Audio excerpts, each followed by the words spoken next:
Welcome to part 2 of the Hexbeam videos. As you can see, I've managed to install the Hexbeam. There's just a photo of it. Just a test installation in the backyard. Put that up. Only put the one wire on, the one for 20 meters, and ran a feed line into the shack and made a contact on it just from the backyard. So just to prove that it's all working. And after that, of course, it was disassembled again because there's a lot more work to be done yet to get the rotator up and get everything working up on the roof. So the roof is ready to take the antenna. The antenna itself is fairly straightforward. I've painted the poles on the antenna, so there's a number of things that I've done. But yeah, it will now get straight into the rotator, and we'll get the rotator working and up there. Okay, we're back working on the rotator, and this is all preparation work to get the rotator ready so we can install it up on the roof and we can put the antenna on it. So for that, we've got a number of components here. We've got the rotator itself. You saw that in the last video.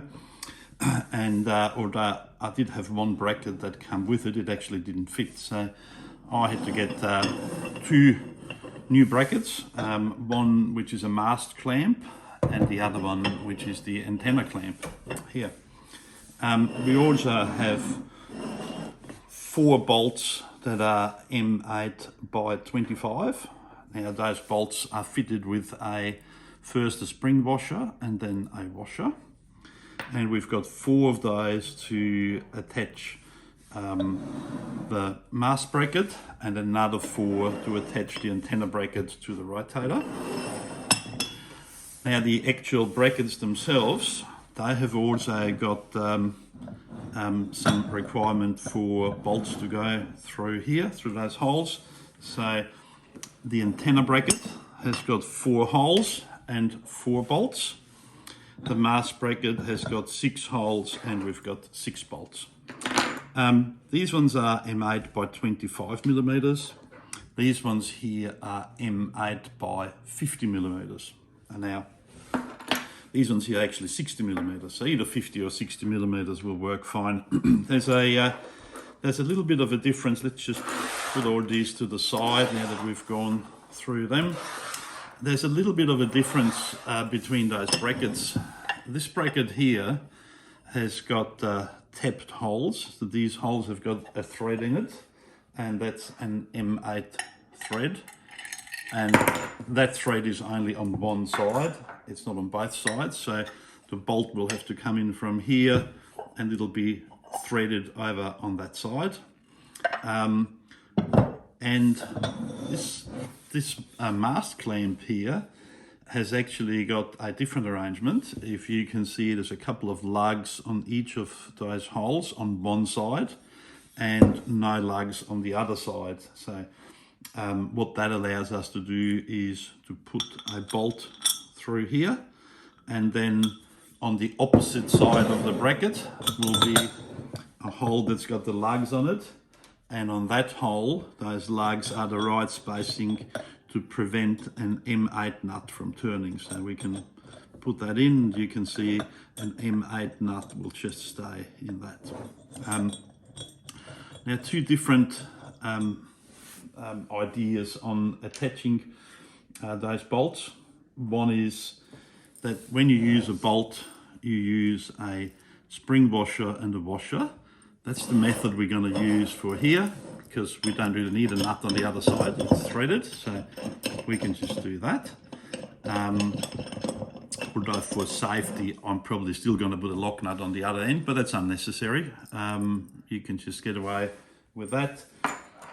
On this side here, I'm going to use, there's no spring washer on here, because the nuts that are going to go on once it's up on the mast are going to be lock nuts. I like to ensure the nuts cannot come off, so we're going to have lock nuts on here. So the lock nuts are going to hold it in place. We don't need the spring washer.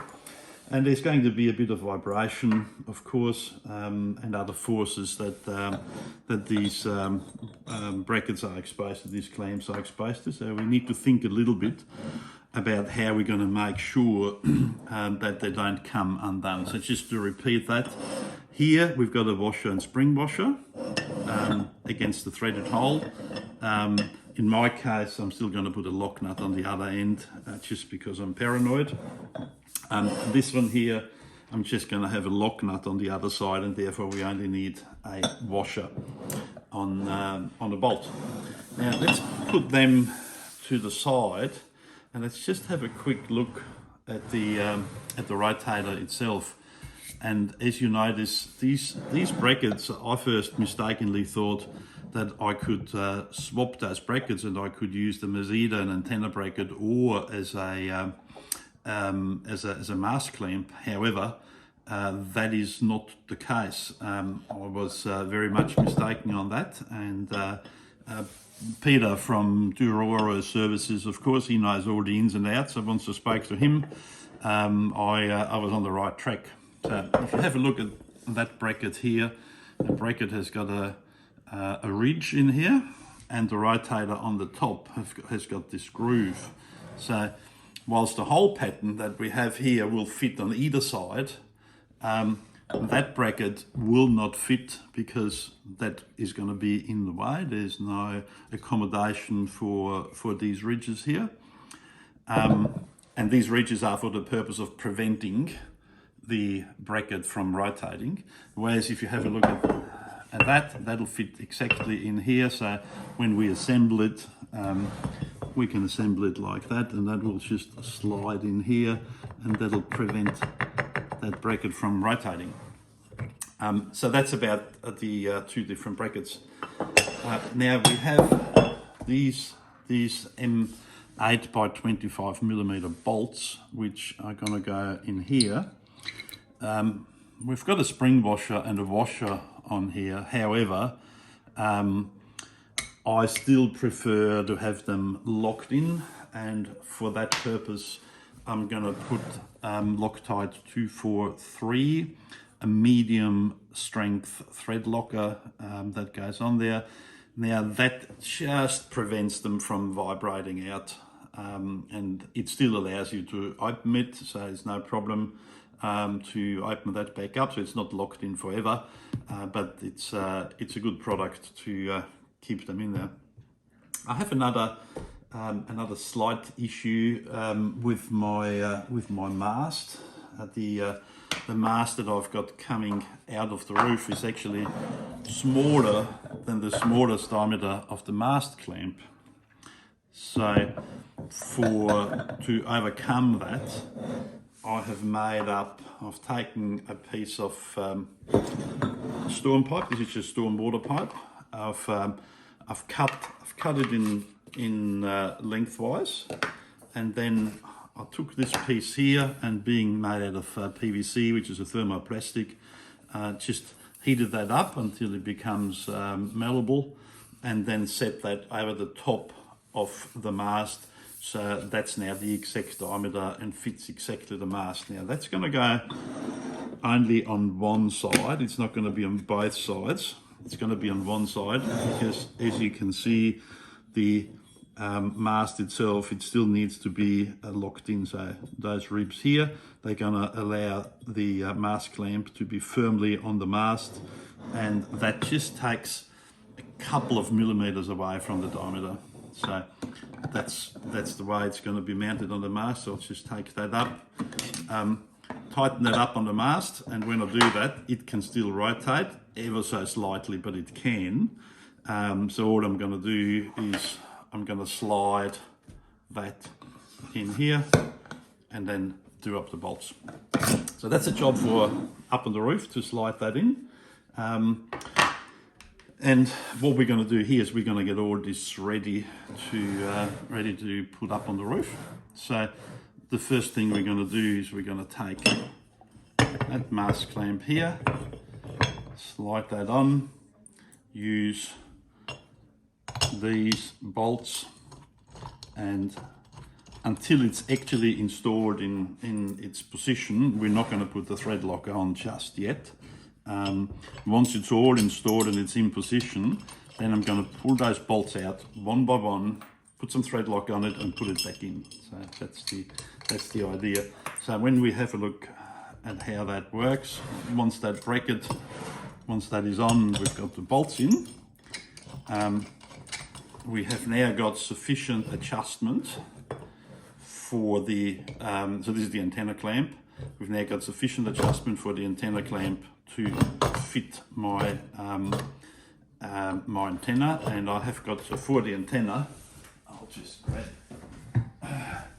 this is the bottom part of the antenna fits on top of it, so we just make sure that actually fits in there. Yes, it does, and we can see we've got enough room for the clamp. So this is all looking very good. We'll just put some of these bolts in, just so we have everything in place and ready to go for when we go up on the roof. And I'll do them up, I won't do them up tight, but I'll just do it up enough so that when we get up on the roof, we don't have to do anything else. So here we go, another two that go in here. And these, of course, are sequence to doing up all those bolts. And that sequence is, once you've got it up and everything is in place, what you do is you do up these bolts first, which makes the clamp tighten up on the antenna post itself. And that, because we need the movement on the bottom here. And then once that is nice and tight and is firmly in place, then we do up these bolts here. Once they're all done up, the next step is to then remove one of them and put some thread locker on it and tighten it up again. Remove the next thread locker and tighten it up again. So here we go. That's basically the antenna part ready. So that now means when we get the antenna and we take it up there, we want to make sure that's loose enough so the antenna slides in easily, and it's not going to be difficult for us to slide that in. So here we go. That's nice and easy to get that in and out, but at the same time, once it's in, it'll stay there. We'll just do these up without actually tightening them up. So there we go. Just so we prevent the wobble once the antenna goes on. But we don't want them done up tight at all, because we still need movement in that bracket. We want the bracket to be able to move at this point in time. So here we go. That's all ready. When we get the antenna up, we can do that.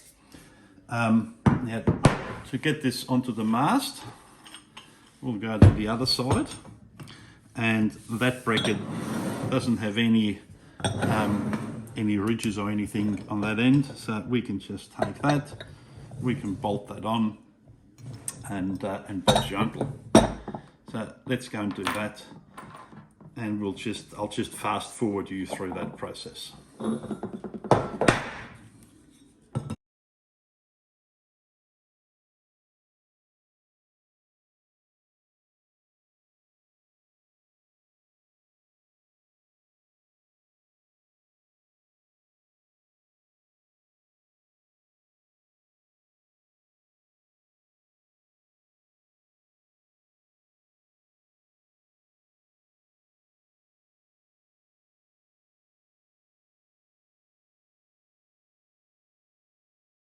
Okay, so here we go. We've got all the bolts in, and we've got the mast bracket ready.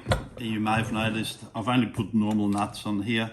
That's again just for installation. Once it's on, we're going to replace all of them with lock nuts. So there'll be lock nuts going on that end.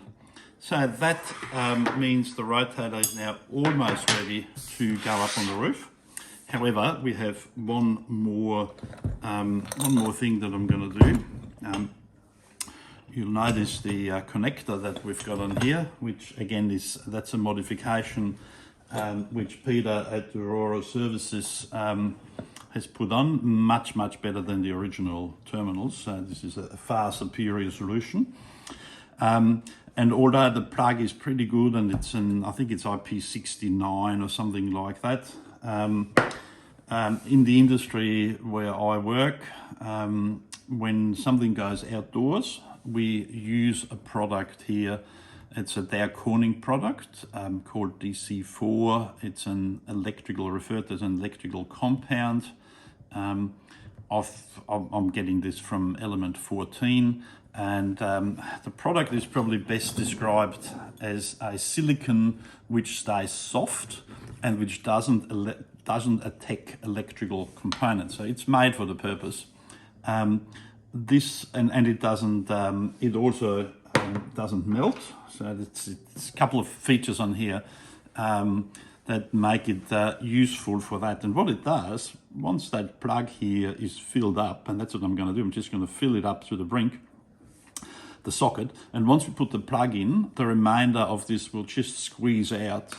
But what that does, it will leave no air gap in there. So therefore, there's also no way that water can actually go in there. Now we're using these on agricultural installations and things that are exposed to water and lots of spray and everything. So that should last forever up on the roof. So I'll just take that and just hold that in and just fill up the plug completely with that.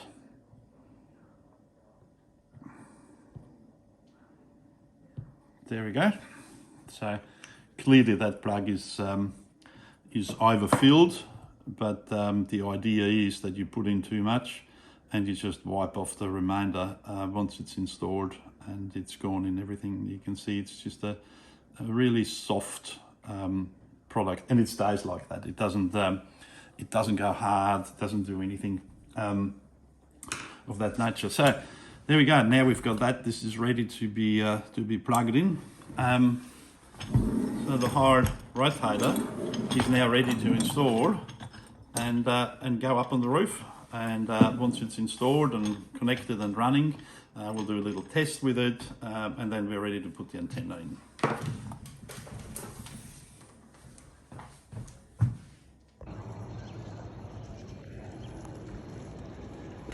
Here is the rotator installed on the roof. You can see how everything is working. And we're ready to slot the antenna in up the top. The plug is in.